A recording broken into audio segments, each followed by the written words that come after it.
తుక్కుగూడలో bumper offer 3,75,00,000 G+2 4 BHK villa కొనండి. నెలకు 1,00,000 rent guarantee. Terms and conditions apply. Urban bank వల్ల కావచ్చు, మిగతా వాళ్ళ వల్ల ఏం లేదు sir. Urban bank sir, urban bank ఉంటే సార్ ఇప్పుడు 2009లో టికెట్ ఇవ్వలేదు.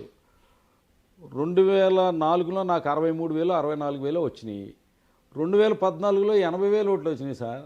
కాంగ్రెస్ పార్టీ వైసీపీలో వైఎస్ఆర్ కాంగ్రెస్ 2009లో టికెట్ ఇవ్వలేదు. 14లో పోటీ చేశాను. 80,000 ఓట్లు వచ్చినాయి కదా. అది పార్టీ బలమా మీ బలమా? నా బలం, అది నా బలమే కాబట్టే నన్ను కేకేసి పిలిచి ఇంటికి వచ్చి జాయిన్ చేసుకున్నాడు ఆయన. మీ బలమే, పార్టీ బలం కాదు. పార్టీ బలం నాకు తెలిసి నా దగ్గర సర్వేలు ఉన్నాయి. మరి మీ బలమైతే ఈసారి ఎందుకు ఓడిపోయారు? 2024లో 14లో అన్ని ఓట్లు వచ్చిన మీరు 24లో ఖచ్చితంగా 10 ఏళ్లకు మీ గ్రాఫ్ పడిపోయిందా? మరి ఎట్లా సార్, జనాల్లో ఒక భయం అనేది ఏర్పడిపోయింది సార్. ఏమని, మీరంటే భయమా పార్టీ అంటే భయమా? పార్టీ అంటే భయం ఏర్పడిపోయింది సార్. మరి ఆ భయాన్ని మీరు ఎందుకు పోగొట్టలేకపోయారు? Titling act, roads and liquor, అది ఇవన్నీ కూడా లిక్కర్ ఏంటి ప్రాబ్లం?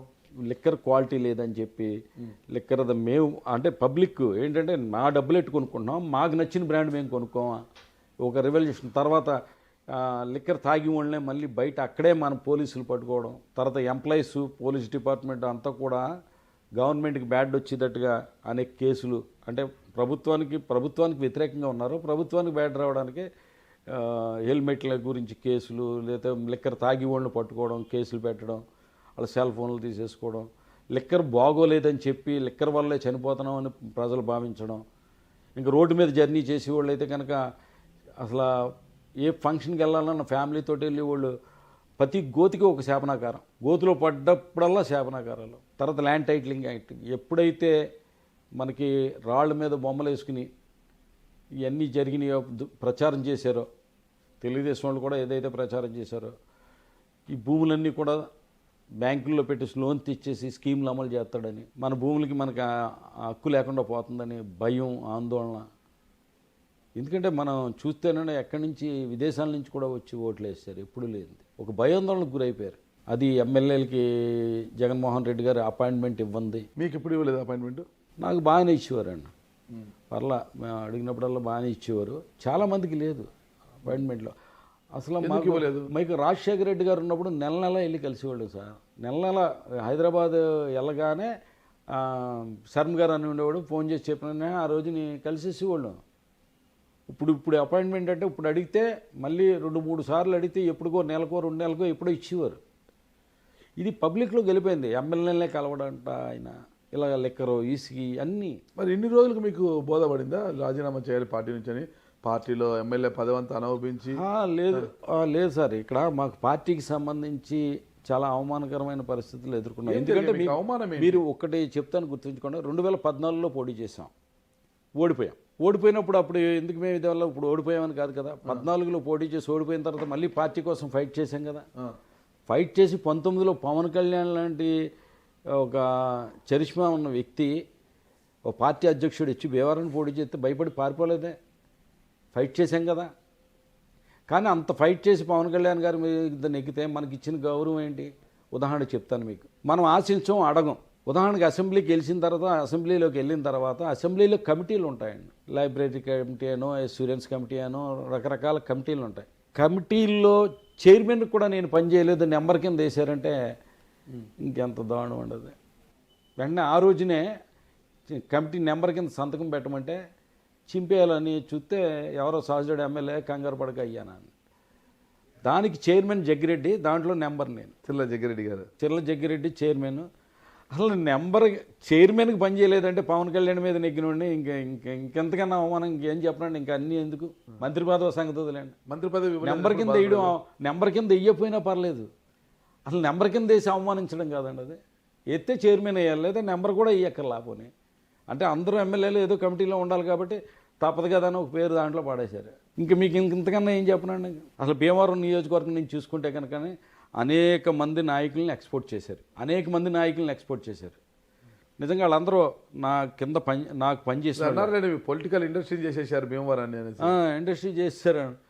ఇప్పుడు నా కింద ఇప్పుడు ఎంపీపీ ఉన్నాడండి కౌర్ శ్రీనివాస్, అతన్ని జడ్పీటీసీని ఎంపీపీని చేయడానికి వాళ్ళకి ఎంపీపీగా నియమించిందిలేనే, జడ్పీటీసీ ప్రదీప్ని నియమించిందిలేనే, వాళ్ళ కోసం కష్టపడ్డది మేమే. దాన్ని వ్యయ ప్రయాసలు వచ్చి వాళ్ళు గెలిపించింది మేమే. తన్ని ఆచంట నియోజకవర్గ ఇన్ఛార్జిగా సూచించింది కూడా నేనే ఫస్ట్. సరే, నా కింద నా వాళ్ళందరూ ఎదిగితే నాకు హ్యాపీ. ఎందుకంటే ఇదే కొయ్య మోషన్ రాజు గారిని నేను 2004-09 రాజశేఖర రెడ్డి గారి నాయకత్వంలో పనిచేస్తున్నప్పుడు జిల్లా ప్రెసిడెంట్ ఎవరికే ఇవ్వాలంటే కనుక ఓసీలకి లేదా కాపులు రాజులో ఉంటే కుదరదు, ఎస్సీలకి ఇవ్వాలని చెప్పేసి మనకి మోషన్ రాజుకి జిల్లా ప్రెసిడెంట్ ఇమ్మని చెప్పి. ఎందుకంటే జిల్లాలో మంత్రి లేడండి, మంత్రి లేనప్పుడు జిల్లా ప్రెసిడెంట్ ఎంత ప్రాధాన్యమైందో తీసుకోండి.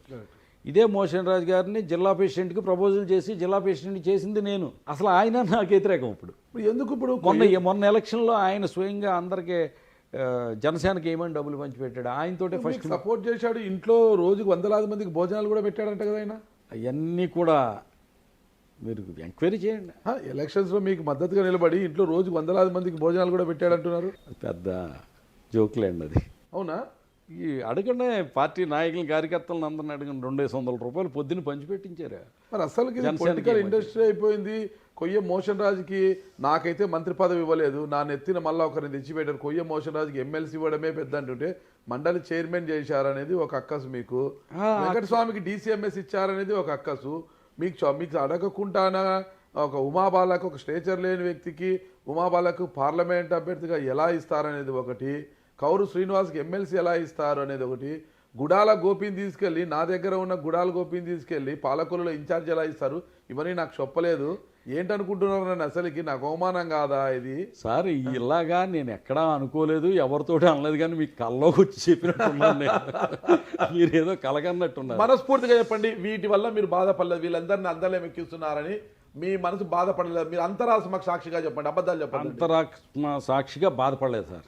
మరి పొలిటికల్ ఇండస్ట్రీ చేసేసారండి. మాకు అవమానం. ఫీలింగ్స్ వేరు సార్, ఫీలింగ్స్ వేరు. మీరు వాళ్ళ ఎదుగుతున్నందుకు ఎప్పుడు నేను బాధపడలా. గుడాల గోపి నియమించారు. గుడాల గోపి మా భీమవరం నియోజకవర్గం పాలకొల్లు ఇచ్చారు. ఆ గెలుస్తాడని సంతోషపడ్డాను. నేను వాళ్ళకి పదవులు ఇవ్వడం, వాళ్ళని ప్రమోట్ చేయడం నేను ఎక్కడ బాధపడలా, సంతోషపడ్డాను. నేను ఇప్పుడు కౌర్సీనికి ఎమ్మెల్సీ ఇచ్చినా, జిల్లా పరిషత్ చైర్మన్ చేసినా నేను ఎప్పటికైనా వాళ్ళ ఆత్మసాక్షిగా చెప్పుకోవాలంటే బాసుని నేనే, గురువుని నేనే, వాళ్ళకు గురువుని నేనే. ఆచంట నియోజకవర్గ ఇన్ఛార్జిగా నియమించింది వాళ్ళని అడగండి. ఎవరినన్నా కావాలి అని అంటే కనుక వేండ్ర వెంకటస్వామిని పిలిచి ఫస్ట్ అడిగాను, నేను చేయనండి అన్నాడు. కౌర్సీని పిలిచి అడిగాను, నేను చేస్తానండి అన్నాడు. ఇదంతా ఫ్యాక్ట్. ఇది తర్వాత నేనేమంటానంటే ఏదైనా జరిగేటప్పుడు పార్టీ అసలు నన్ను కన్సెంట్లోకి తీసుకోలేదు, నాకు ఇవ్వాల్సిన గౌరవం ఇవ్వలేదు అంటున్నా. మిమ్మల్ని సంప్రదించకుండా ఇప్పుడు కౌర్సీనికి ఇస్తే నన్ను అడిగితే నేను కాదంటే నేను ఎదవనే, నేను కాదంటే కౌర్సీనికి దూరం అవుతాను. నేను హ్యాపీగా ఒప్పుకుంటాను, లేదా ఇంకా మంచి చెప్తాను. అలాగే గుడాల గోపిని పెడతాం ఏంటి, ఎవరినన్నా క్యాండిడేట్ చూడు గుడాల గోపి అయితే ఎలా ఉంటుంది అని అడిగారు అనుకో, నేను రైట్ ఓకే సూపర్ అంటాను. కనీసం అసలు నాకు నా నియోజకవర్గంలో వాళ్ళతోటి నాకు కన్సెంటే లేకుండా వేరే నియోజకవర్గం వ్యక్తి ఇన్ఫ్లుయెన్స్ తోటి నియమిస్తూ నాకు ఇక్కడ ఈడు డమ్మీ అని చూపించాలని ప్రయత్నం చేశారని దాని గురించి బాధపడుతున్నా. సుమన్ టీవీలో మీ పర్సనల్ అండ్ బిజినెస్ ప్రమోషన్స్ కోసం కింది నెంబర్కి కాంటాక్ట్ చేయండి.